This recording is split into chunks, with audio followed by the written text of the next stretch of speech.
Friday night starts now, and Justus Nyangaya has resigned as a commissioner of the electoral body IEBC.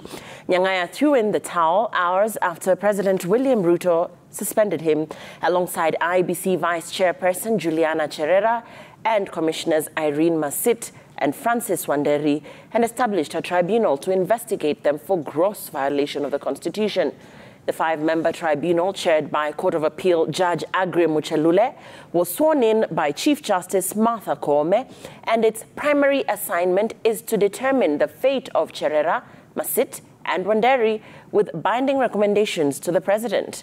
And as Francis Gashuri reports, Cherera and the 2 commissioners have the option of facing the tribunal to clear their names, challenge the process in court, or follow in Nyangaya's footsteps.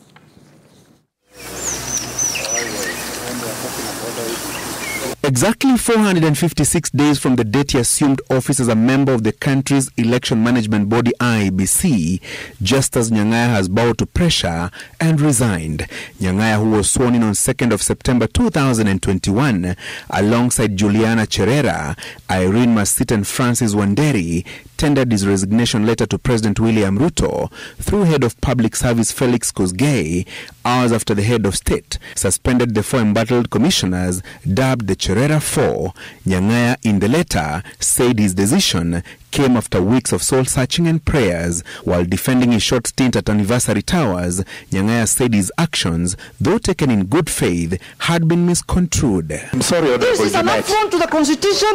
You can address the press out there. Like Cherera, Masit and Wanderi, Nyangaya did not appear before the National Assembly's Justice and Legal Affairs Committee that was handling 4 petitions filed by the Republican Party, Dennis Ndumbi, Geoffrey Langat and Ward Steve Jerry, seeking the removal of the 4 commissioners. The National Assembly yesterday adopted the committee report and recommended the establishment of a tribunal to investigate the 4 commissioners. For a moment before we conclude.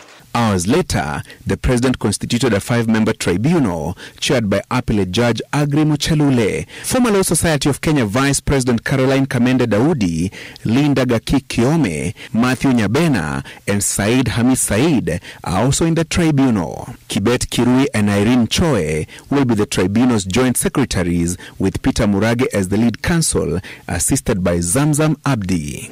I, Honorable Justice Agri Muchelule, that I will faithfully and fully, impartially and to the best of my ability. The tribunal was sworn in by Chief Justice Martha Koome hours after the President established it.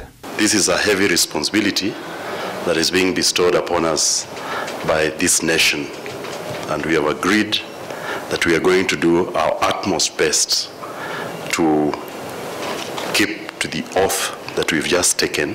The 4 commissioners' ouster journey began when they walked out of the Bomas of Kenya on 15th of August, just before IEBC Chairman Wafula Chebukati declared William Ruto president-elect. They claimed the process of verifying presidential election results was clouded with mystery and disowned the poll outcome. Their arguments were later dismissed by the Supreme Court and Ruto's election upheld. The President and the Kenya Kwanza team terming the 4 commissioners rogue.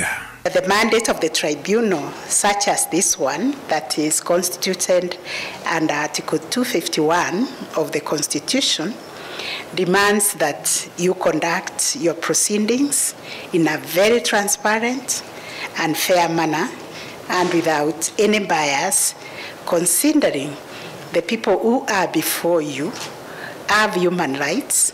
Therefore, they must be treated with dignity, and justice at the end of the day must be upheld. With Nyangaya's exit, the tribunal's key assignment is to probe allegations of gross misconduct leveled against the 3 commissioners, prepare a report with recommendations on their fate, and hand it over to the President. We will be as level-headed, as independent, and as fair as it can be. In line with Article 251 sub-Article 7 of the Constitution, Cherera, Masit and Wanderi will continue to receive half of their remuneration and benefits, awaiting the tribunal's verdict.